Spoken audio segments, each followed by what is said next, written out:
ഇപ്പോ ഞാൻ എന്റെ 3 മക്കളെക്കാളും ഹൃദയ മോളെ സ്നേഹിക്കുന്നുണ്ട്. പെട്ടെന്നിപ്പോ നിങ്ങൾ അവരുടെ വിവാഹം കഴിഞ്ഞിട്ടില്ല എന്നൊക്കെ പറയുമ്പോ എന്താ ഇതിന്റെ അർത്ഥം? അപ്പോ ഹൃദയ മോള് നമ്മുടെ വീട്ടിൽ നിന്ന് പോവോ? എന്തിനാ അവര് നമ്മളോട് ഇങ്ങനെ നുണ പറഞ്ഞത്? ഹൃതിക മാഡത്തിന്റെ വീട്ടിലെ സാഹചര്യങ്ങളും ദീപക്കുമായിട്ടുള്ള വിവാഹം ഇഷ്ടമില്ലാത്തതുകൊണ്ടും ഇങ്ങനെയുള്ള കാര്യങ്ങൾ കൊണ്ടാ മാഡം അങ്ങനെയൊക്കെ പറഞ്ഞത്. അപ്പൊ ഹൃതിക മോള് നമ്മളെ വിട്ടു പോവോ വേണേട്ടാ? ഹൃതിക മാഡത്തിനല്ല പ്രശ്നം. പ്രശ്നം നമ്മുടെ മോന വർമ്മ സാറിനുള്ള ഗുരുഭക്തി കാരണം അവന് ഹൃതിക മാഡത്തിനെ ഭാര്യയായി കാണാൻ കഴിയില്ല. ഹൃതിക മാഡവുമായുള്ള വിവാഹം കഴിഞ്ഞിട്ടില്ലെന്ന് വർമ്മ സാറിനെ ധരിപ്പിക്കാൻ നടക്കുകയാണ് അവൻ. ഇതിനു മുമ്പും രാജുവിന്റെ ഹൃതിക മാഡത്തിന്റെയും വിവാഹത്തിന്റെ റിസപ്ഷൻ വർമ്മ സാറ് നടത്താൻ തീരുമാനിച്ച ദിവസം വർമ്മ സാറിനോട് എല്ലാം തുറന്നു പറയാൻ രാജു ഒരു ശ്രമം നടത്തി. അന്ന് അവനറിയാതെ തടഞ്ഞത് ഞാനാണ്. പാവം ഹൃതിക മാഡം. മാഡത്തിന് രാജു എന്ന് വെച്ചാ ജീവനാ. ഇത് നിങ്ങൾക്ക് എന്നോട് നേരത്തെ പറയാറുന്നില്ലേ? അവനോട് ഞാൻ സംസാരിക്കാം. രാജു, നീ എന്ത് ഭ്രാന്തായി കാണിക്കണേ? നീ പറഞ്ഞാലും നമുക്ക് കേൾക്കാൻ പോകുന്നില്ല. നീ ഇവിടെ ബഹളം വെച്ച് ഒരു പ്രശ്നം ഉണ്ടാക്കരുത്. അങ്ങനെ പറഞ്ഞാൽ എങ്ങനെയാ? ഹൃതിക മോളോട് അവന് സ്നേഹം ഇല്ലായിരുന്നെങ്കിൽ ആ കുട്ടിയെ വിവാഹം കഴിച്ചു എന്ന് പറഞ്ഞ് അച്ഛനമ്മമാരായ നമ്മളെ പറഞ്ഞ് പറ്റിച്ചിട്ട് അവൻ ഹൃതിക മോളെയും കൂട്ടി ഈ വീട്ടിൽ കയറി വന്ന് താമസിക്കാൻ പാടില്ലായിരുന്നു. വിവാഹം എന്ന് പറഞ്ഞ അത് കളിതമാശയെന്നാണോ അവന്റെ വിചാരം? രാജു, രാജു, എടാ രാജു, വേണുട്ടാ, വേണുട്ടാ, എന്താ വേണുവേട്ടാ ഒന്നും മിണ്ടാത്തേ? വേണ്ട, എടുത്തിയാടിയെല്ലാം രാധയോട് പറഞ്ഞ ഇപ്പൊ ഇവിടെ ഒരു പ്രശ്നം ഉണ്ടാവും. എന്താ പ്രശ്നം? വേണുട്ടാ, അല്ല, 2 കുടുംബങ്ങളുടെ സ്ഥിതി 2 തരത്തിലാണല്ലോ. അപ്പോ നമ്മൾ വർമ്മ സാറിന്റെ കുടുംബക്ഷേത്രത്തിലുള്ള ചടങ്ങിലേക്ക് പോകുമ്പോ അവിടെ എന്തെങ്കിലും വഴിപാടുകളോ കാര്യങ്ങളോ ഒക്കെ നമ്മൾ ചെയ്യണ്ടേ? ഇതാണോ ഇത്ര വലിയ പ്രശ്നം? അതൊക്കെ ഞാൻ യാമിനി മേഡത്തിനെ വിളിച്ച് ചോദിച്ചോളാം. നിങ്ങൾ വന്ന് കിടന്നുറങ്ങാൻ നോക്ക്.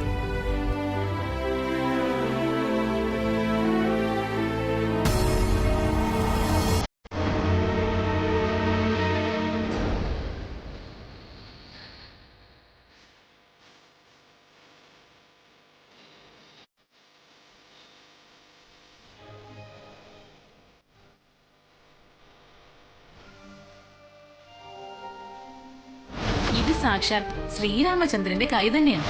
ത്രയംബകം വില്ലൊടിച്ച് രാജകുമാരിയായ സീതയെ സ്വയംവരം ചെയ്ത രാമചന്ദ്രന്റെ കൈ. സുഖസൗകര്യങ്ങൾക്കിടയിൽ വായിൽ വെള്ളിക്കരണ്ടിയുമായിട്ട് പിറന്ന മോളാണ്. ഇപ്പോ ജീവിതത്തിൽ ഒരു വലിയ പ്രതിസന്ധിയെ നേരിടാൻ മോള് തയ്യാറായിക്കോ?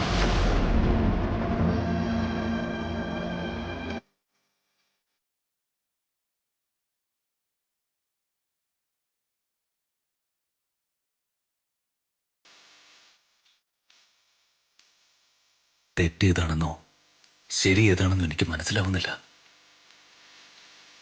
എന്റെ മനസ്സിന് ശരിയെന്ന് തോന്നുന്ന കാര്യങ്ങളെ ഞാൻ എന്നാ ചെയ്തിട്ടുള്ളൂ. ഇപ്പോഴും ഞാൻ എന്റെ മനസ്സിന് ശരിയെന്ന് തോന്നുന്ന കാര്യങ്ങൾ മാത്രമാണ് എന്റെ ജീവിതത്തിൽ ചെയ്തുകൊണ്ടിരിക്കുന്നത്. എന്റെ ശരികൾ ഹൃദിതമ്മടത്തെ ഒരുപാട് വിഷമിപ്പിക്കുന്നുണ്ടായിരിക്കാം. പക്ഷേ എന്ത് ചെയ്യാനാ? എന്റെ ജീവിതത്തില് എന്റെ ഭാര്യയുടെ സ്ഥാനത്ത് ഹൃദികാമ്മടത്ത് ചിന്തിച്ച് നോക്കാനുള്ള യോഗ്യത പോലും എനിക്കില്ല. ഞാൻ എന്നും ആ വലിയ കൊട്ടാരത്തിന്റെ രാജകുമാരിയായ ഹൃദികാമ്മടത്തിന്റെ സേവകനായിട്ട് നിലകൊള്ളാൻ മാത്രം ആഗ്രഹിക്കുന്ന ഞാൻ ഹൃദികാമ്മടത്ത് ഒരുപാട് വിഷമിപ്പിക്കുന്നുണ്ടെന്ന് എനിക്കറിയാം. എന്നോട് ക്ഷമിക്കണം മാഡം, ക്ഷമിക്കണം.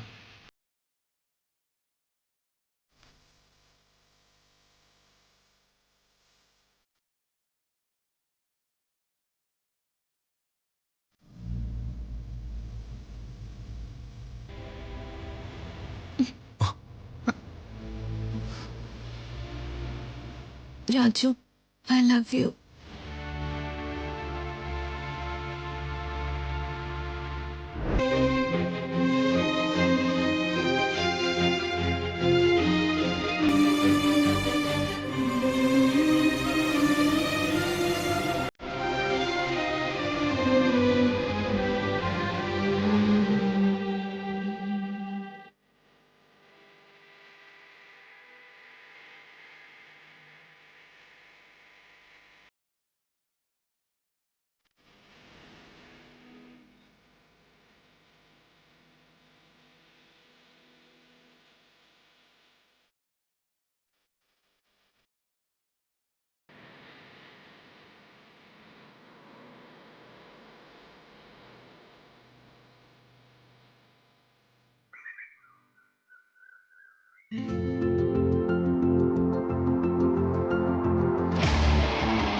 ജോത്സരെ, അംബിക മേഡവും ദീപക് സാറും ആയിരുന്നോ?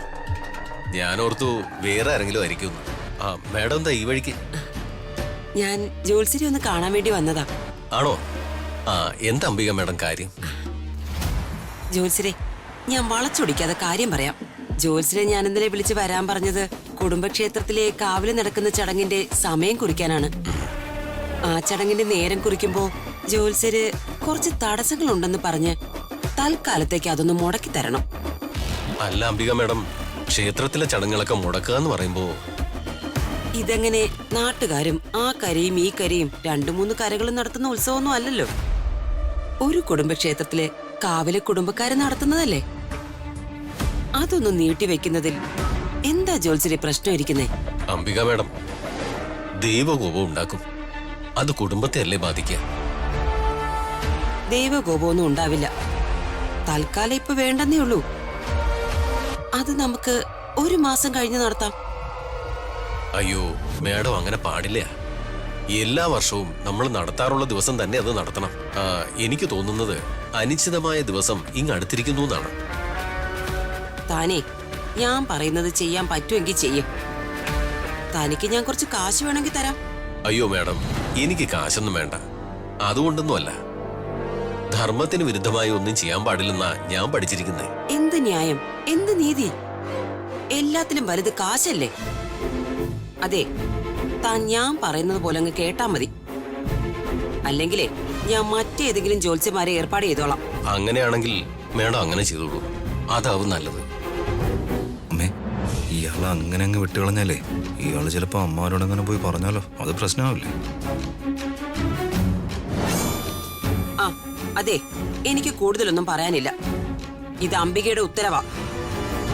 ജോത്സ്യർക്ക് വേണമെങ്കിൽ അനുസരിക്കാം, അനുസരിക്കാതിരിക്കാം. അനുസരിക്കാതിരുന്നാൽ അതിന്റെ ഫലം എന്താന്ന് അറിയാലോ. അറിയാം മേഡം. അപ്പോ ഞാൻ പറഞ്ഞതുപോലെ ഇപ്പോ ഈ വർഷം ഈ സമയത്ത് കാവിലെ ചടങ്ങ് നടക്കാൻ പാടില്ലെന്ന് എന്റെ അനിയനോട് ജോത്സ്യം പറഞ്ഞാൽ മാത്രം മതി. ബാക്കി കാര്യം ഞാൻ നോക്കിക്കോളാം. ശരി മേഡം. അപ്പൊ എങ്ങനെയാ, നേരെ വീട്ടിലേക്ക് പോവല്ലേ? എന്നാ കാറി കയറി. വേണ്ട മേഡം, ഞാൻ നടന്നോളാം. ശരി, താനെന്നാ നടന്ന് വേഗം ചെല്ലേ. ഞങ്ങൾക്ക് ചെറിയൊരു ഷോപ്പിംഗ് ഉണ്ട്, അതും കഴിഞ്ഞ് ഞങ്ങൾ അങ്ങ് വന്നേക്കാം. ശരി മേഡം.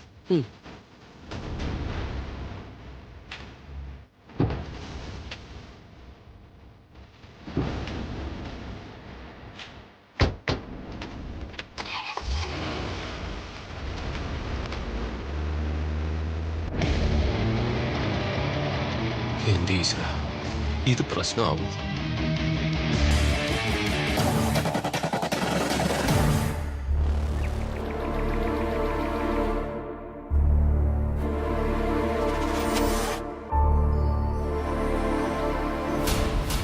ദൈവമേ, ഇതാകെ പുലിവാലായല്ലോ. അംബിക മേഡം എന്നോട് അങ്ങനെ ഒരു കാര്യം ആവശ്യപ്പെടുകയും ചെയ്തു. എന്റെ തൊഴിലിന് വിരുദ്ധമായിട്ട് ഞാൻ ഇതുവരെ അങ്ങനെ ഒരു കാര്യം ചെയ്തിട്ടുമില്ല. ഇതിപ്പോ ഒരു നുണ പറയേണ്ട അവസ്ഥയിലാണല്ലോ, അതും വർമ്മ സാറിനെ പോലെ ഒരു വലിയ ആളിനോട്. ഞാൻ എന്ത് ചെയ്യും ഈശ്വര? എന്തെങ്കിലും ഒരു വഴി കാണിച്ചു തരണേ.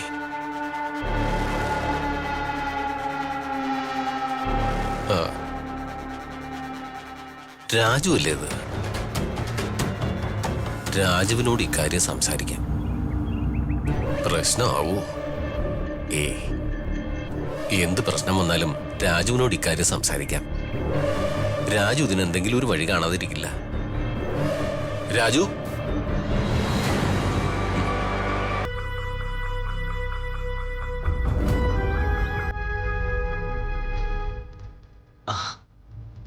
ജോത്സ്യരെന്താ ഈ വഴിക്ക്? അല്ല, വർമ്മ സാറിന്റെ കുടുംബക്ഷേത്രത്തിൽ ചടങ്ങ് നടത്തണമെന്ന് പറഞ്ഞിരുന്നു. ആ, അതിനുവേണ്ടി ഒരു ദേവപ്രശ്നം വെക്കണം, അതിനുള്ള സമയം കുറിക്കണമെന്ന് പറഞ്ഞു. അങ്ങനെ വന്നതാ. വന്നോളൂ, അതേക്ക് വരൂ. അല്ല രാജു, എനിക്ക് രാജുവിനോടൊരു കാര്യം പറയാനുണ്ടായിരുന്നു. എന്താ ജോത്സ്യരെ? രാജു, ഞാൻ പറയുന്നത് ക്ഷമയോടെ കേൾക്കണം. ഞാനൊരു വലിയ ആശയക്കുഴപ്പത്തിലാ. ജോത്സ്യര് കാര്യം പറയൂ, എന്തു പറ്റി? അത് എന്നെ ശരിക്കും ഇങ്ങോട്ട് ക്ഷണിക്കാൻ വർമ്മ സാർ ഏൽപ്പിച്ചിരിക്കുന്നത് അംബിക മേഡത്തെയാണെന്ന് തോന്നുന്നു. ആ, ആണെന്ന് തോന്നുന്നു. സാധാരണ എന്നോടാണ് ഇക്കാര്യങ്ങളൊക്കെ പറയാറുള്ളത്. പക്ഷേ എന്നെ ഇക്കാര്യം അറിയിച്ചിരുന്നില്ല. അതാണ് ജോത്സ്യര് വന്നപ്പോ ഞാൻ കാര്യം അറിയാതെ നിന്നത്. ആ, അംബിക മേഡത്തെ ആയിരിക്കും വർമ്മ സാർ ഏൽപ്പിച്ചിരിക്കുന്നത്. അതെ, അംബിക മേഡമാണ് എന്നെ കാണാൻ വന്നത്. അപ്പോ അംബിക മേഡം എന്നോട് ഇങ്ങോട്ട് വരാനും പറഞ്ഞു. അതിനെന്തു പറ്റി? അതിലെന്താ പ്രശ്നം? രാജു, അതല്ല പ്രശ്നം. അംബിക മേഡം എന്നോട് ഒരു കാര്യം ആവശ്യപ്പെടുകയും ചെയ്തു. എന്ത് കാര്യം? രാജു, ഞാൻ പറയുന്ന കാര്യം രാജു അംബിക മേഡത്തോട് പറയരുത്. എന്താ ജോത്സ്യര് ഇത്? ജോത്സ്യര് എനിക്കറിയാവുന്നതല്ലേ. എന്തെങ്കിലും പ്രശ്നം ഉണ്ടെങ്കിൽ പറയ്, നമുക്ക് പരിഹാരം ഉണ്ടാക്കാം. ഞാൻ അംബിക മേഡത്തോട് ഒന്നും പറയാൻ നിൽക്കില്ല. ജോത്സ്യരുടെ പ്രശ്നം പറ. രാജു, അംബിക മേഡം എന്നോട് ചോദിച്ചു ഈ ചടങ്ങ് മുടക്കാൻ എന്തെങ്കിലും ചെയ്യാൻ കഴിയുമെന്ന്. ചടങ്ങ് മുടക്കാനോ? അതെന്തിനായിരിക്കും മേഡം അങ്ങനെ ചടങ്ങ് മുടക്കാൻ ആവശ്യപ്പെട്ടത്? അതാണ് രാജു എനിക്ക് മനസ്സിലാകാത്തത്. എന്റെ അറിവ് വെച്ച് ഈ ചടങ്ങിന് വളരെയധികം പ്രാധാന്യമുണ്ട്. അതുപോലെ തന്നെ ഈ വീട്ടിലെ പുതിയ അവകാശിയെ വിവാഹം കഴിച്ച രാജുവിനും ഈ ചടങ്ങിൽ വളരെയേറെ പ്രാധാന്യമുണ്ട്. അപ്പോ അതുകൊണ്ടായിരിക്കും അംബിക മേഡം എന്നോട് ഈ ചടങ്ങ് മുടക്കാൻ ആവശ്യപ്പെട്ടത്. അത് ശരി. രാജു, ഞാൻ എന്താ ചെയ്യേണ്ടത്? രാജു ഒരു കാര്യം ചെയ്യാമോ? എനിക്ക് പകരം വേറൊരു ജോത്സ്യനെ അറേഞ്ച് ചെയ്യാമോ? ഞാൻ ഇതിനിടയിൽ നിൽക്കുന്നില്ല. രാജുവിനറിയാലോ ഞാനൊരു സാധുവാ. ഹേയ്, എന്താ ജോത്സ്യര് ഇത്? അങ്ങനെയൊന്നും പേടിക്കേണ്ട കാര്യമൊന്നുമില്ല. അറിയാലോ, ഇതേ വർമ്മ സാറിന്റെ വീടാ. ഇവിടെ കാര്യങ്ങൾ തീരുമാനിക്കുന്നത് അദ്ദേഹം. അംബിക മേഡം അങ്ങനെ അംബിക മേഡത്തിന്റെ ഒരു ആഗ്രഹം പറഞ്ഞു എന്ന് വെച്ച് ജോത്സ്യരങ്ങനെ മാഡത്തിന്റെ ഇംഗിതത്തിന് വഴങ്ങേണ്ട കാര്യമൊന്നുമില്ല. എന്താ രാജുവിന്റെ അഭിപ്രായം? എന്റെ അഭിപ്രായത്തില് ഈ ചടങ്ങ് നടക്കണം. അതെന്റെ ഒരു അപേക്ഷ കൂടിയാ. ജോത്സ്യര് മുടക്കൊന്നും പറയാതെ വർമ്മ സാർ പറഞ്ഞതുപോലെ സമയം കുറിക്കണം. കാരണം ഇവിടെ നടക്കാനിരുന്ന 1-2 ഫംഗ്ഷൻസ് ചെറിയ പ്രശ്നത്തിലായതാ. സാർ ആഗ്രഹിച്ചതുപോലെ ഫംഗ്ഷൻസ് നടക്കാതെ അതിന് മുടക്കം വന്നതില് സാറിന് വല്ലാത്ത വിഷമമുണ്ട്. ഇനിയിപ്പോ അതുകൊണ്ട് ഞാൻ ആ ചടങ്ങിന് മുമ്പിൽ നിൽക്കുന്ന കാരണം കൊണ്ട് മാഡം ആ ചടങ്ങ് മുടക്കാൻ ശ്രമിക്കുന്നുണ്ടെങ്കിൽ വർമ്മ സാറിന് വീണ്ടും വിഷമാവും. അതുകൊണ്ട് ജോത്സ്യര് ഈ ചടങ്ങിന് സമയം കുറിച്ചിട്ടേ പോകാവൂ. അതിലെന്ത് പ്രശ്നം വന്നാലും ബാക്കി ഞാൻ നോക്കിക്കൊള്ളാം. ഞാൻ ജോത്സ്യരുടെ കൂടെയുണ്ട്. രാജു, ഉറപ്പാണല്ലോ? രാജു എന്നോടൊരു വാക്ക് പറഞ്ഞിട്ടുണ്ടെങ്കിൽ എനിക്ക് പിന്നെ പേടിക്കാനില്ല. രാജു എന്റെ കൂടെ നിന്നാൽ ഞാൻ പഠിച്ച എന്റെ തൊഴിലിനോട് ഞാൻ നീതി കാണിക്കും. രാജു എന്റെ കൂടെ ഇല്ലെങ്കിൽ ഞാൻ ഇവിടെ നിന്ന് മടങ്ങിപ്പോകും. ജോത്സ്യര് ധൈര്യമായിട്ടിരിക്കെ, ഞാൻ ഒപ്പമുണ്ട്. നമുക്ക് വർമ്മ സാറിന്റെ സന്തോഷമല്ലേ വലുത്. അത് ശരിയാ, എനിക്ക് സന്തോഷമായി. ഇനിയിപ്പൊ അംബിക മേഡം എന്നോട് എന്ത് പറഞ്ഞാലും എനിക്കൊരു കുഴപ്പമില്ല. രാജു വന്നേ, നമുക്കകത്തേക്ക് പോകാം.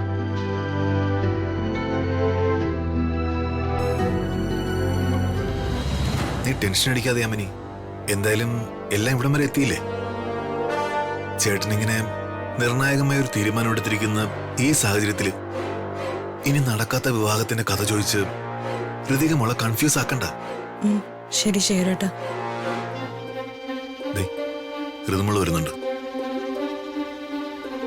എന്താ ചെറിയമ്മേ, എന്താ രണ്ടാളും കൂടി സംസാരിച്ചോണ്ടിരുന്നേ? അല്ല, കാവില് ഉത്സവത്തിനെ മുഹൂർത്തം കുറിക്കാൻ ജോത്സ്യൻ എത്തിയില്ല എന്ന് പറയായിരുന്നു. ചോദിച്ചിട്ടൊന്നല്ല. നമസ്കാരം ശേഖരൻ സാറേ. നമസ്കാരം. യാമിനി, നീ ജോത്സ്യനെ കുടിക്കാൻ എന്തെങ്കിലും എടുക്ക. ശരി. ഏയ് വേണ്ട, നല്ല സമയം കഴിയുന്നതിന് മുമ്പ് നമുക്ക് കാര്യത്തിലേക്ക് കിടക്കാം. എന്തിനാ സമയം വൈകിക്കുന്നേ? എല്ലാം റെഡിയായി ജോത്സ്യരെ, ഞാൻ ചേട്ടനെ വിളിക്കാം. അങ്ങനെ ആവട്ടെ. രാജു, ഭയന്നിട്ട് എന്റെ കൈയും കാലും മറയ്ക്കുക. അംബിക മേഡം പറഞ്ഞതനുസരിച്ചില്ലെങ്കിൽ അവരെന്നെ ഉപദ്രവിക്കൂ രാജു.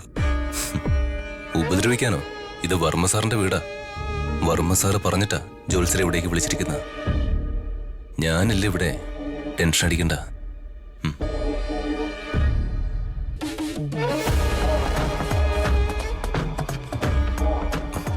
അമ്മേ, ജോത്സ്യരെ എല്ലാം അവനോട് പറഞ്ഞ മട്ടുണ്ട്.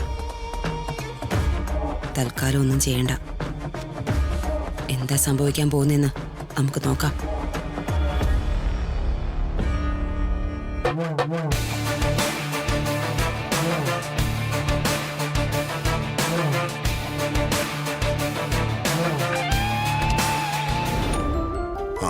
നമസ്കാരം ജോത്സ്യരെ. നമസ്കാരം. കുടുംബക്ഷേത്ര കാവിലെ ഉത്സവത്തിന് ഉചിതമായ നാളും സമയവും ജോത്സ്യരെ കൈയുടനെ കുറിക്കണം. സന്തോഷം വർമ്മ സാറേ, വൈകിക്കണ്ട. ഞാൻ എന്റെ കർമ്മത്തിലേക്ക് കിടക്കുക. ശരി.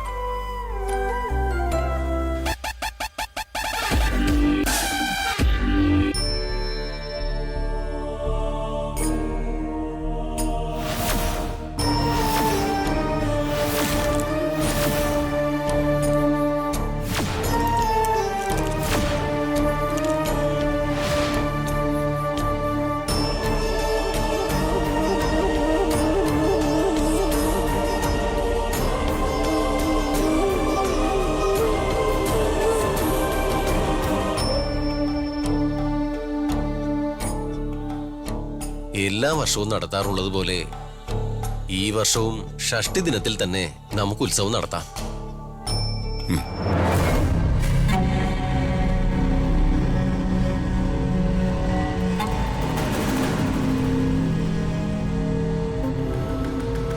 എന്താ ജോത്സ്യരെ, എന്തെങ്കിലും കൺഫ്യൂഷൻ ഉണ്ടോ? ഉത്സവത്തിന് ചില തടസ്സങ്ങളൊക്കെ കാണുന്നുണ്ട്.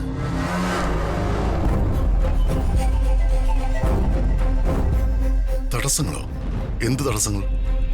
ഉത്സവം മുടക്കണമെന്ന് ആഗ്രഹിക്കുന്ന ദുഷ്ടശക്തികളുടെ ഉപദ്രവം ഉണ്ടായേക്കാമെന്നുള്ള ലക്ഷണങ്ങളാണ് എന്റെ മുന്നിൽ തെളിയുന്നത്. അതിന് പരിഹാരമൊന്നുമില്ലേ ജോത്സ്യരെ? ഞാനൊന്ന് നോക്കട്ടെ വർമ്മ സാറേ.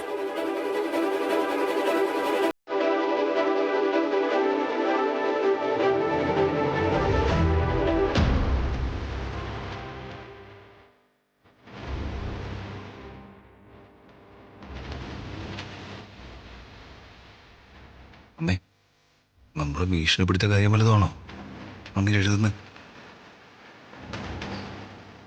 മിണ്ടാ നിക്കടാ.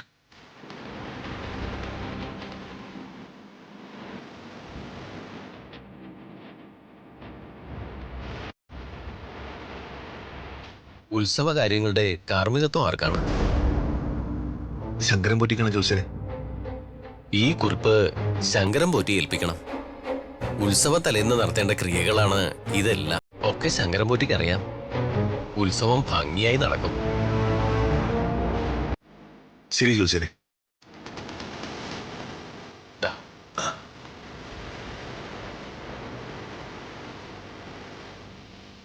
രാജു,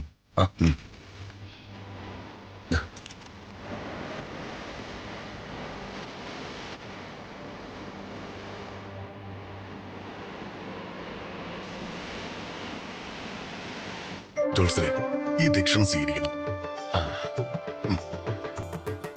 എന്നാ ഞാൻ ഇറങ്ങട്ടെ വർമ്മ സാറേ. ആയിക്കോട്ടെ രാജു. ഓ ശരി എന്നാ. ശരി.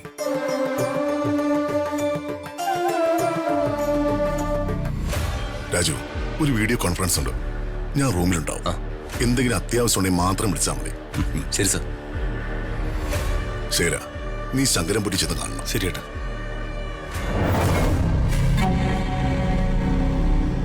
അയ്യോ, അശുഭ ലക്ഷണാണല്ലോ. ഏയ്, അത് കാറ്റത്തണഞ്ഞതാവും മാഡം. നീ ആ വിളക്കെടുത്ത് അകത്തോണ്ട് വെക്കാം മിനി. വെറുതെ ആവശ്യമില്ലാതെ ചിന്തിച്ച് ഋതുമോളെയും കൂടെ പേടിപ്പിക്കാതെ.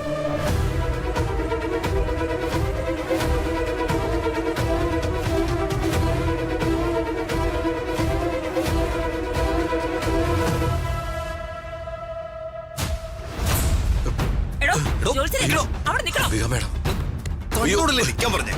എന്നെ വിടുക. വിളിച്ച കേട്ടില്ലേ? എടോ, താൻ എന്ത് പണിയാടോ കാണിച്ചത്? തന്നോട് ഞാൻ പറഞ്ഞ എന്താ, താൻ ചെയ്തതെന്താ?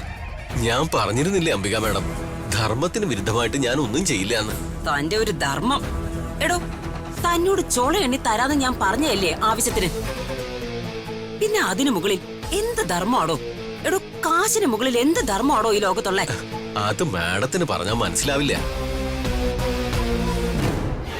ഈശ്വര, ഞാൻ പെട്ടല്ലോ. ഇനി ഞാൻ ഇവരുടെ മുന്നിൽ നിന്ന് എങ്ങനെ രക്ഷപ്പെടും? എന്താ അവിടെ പ്രശ്നം?